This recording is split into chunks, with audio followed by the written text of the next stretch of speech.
for them to contribute to the Kenya Vision 2060 or beyond Vision 2030, and for them to be useful, therefore then they must be registered. Registration in terms of, again, as a citizen, to get an ID is also important, because we realize that majority of our people here in Isiolo County, they have reached the age where they are expected to register, to get the ID, but majority of them don't have ID. And so therefore then they'll be excluded from the development of this country, because they don't have ID to participate in any development agenda.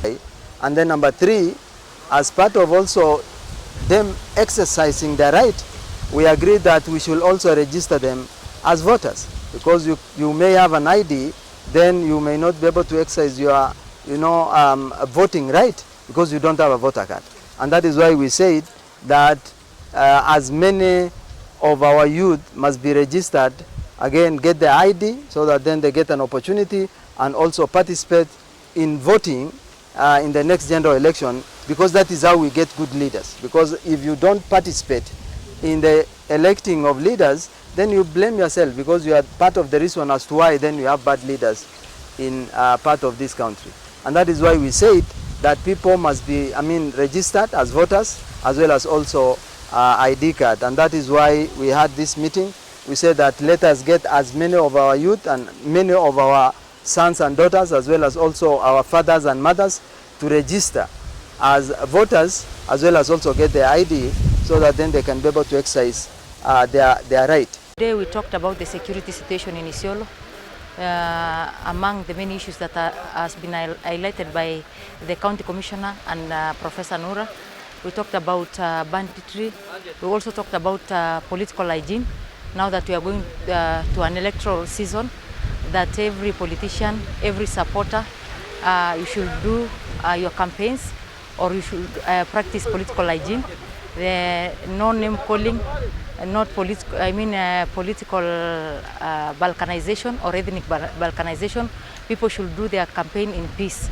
And again, we had all the chiefs and the assistant chiefs across the whole county, and we passed message of goodwill and a message of peace to be taken to the grassroots, especially this time when we are expecting political temperatures to rise. And we also talked about us coming back again to talk to communities that are worrying because of the cattle rustling and banditry in Isiolo and across the borders. We have discussed about security of the area with regard to banditry, specifically the areas that have been affected seriously. We have also discussed about drug use, substance and illicit brews, and the efforts that we are doing. I'm also accompanied by quite a number of head of departments. We have the registrations of persons, civil registration, and of course IBC. We have also discussed about the registration of SHA, among other things, so that we can have our people registered to get the IDs, to get their voters card, and all those things that are required of us. As a team of Ngao, we have agreed that we'll be moving together, moving forward, so that we can register as many people as possible, so that we make sure that quite a number of people who do not have their IDs are mopped up, they are engaged, they are sensitized, so that they can get their IDs and voters card.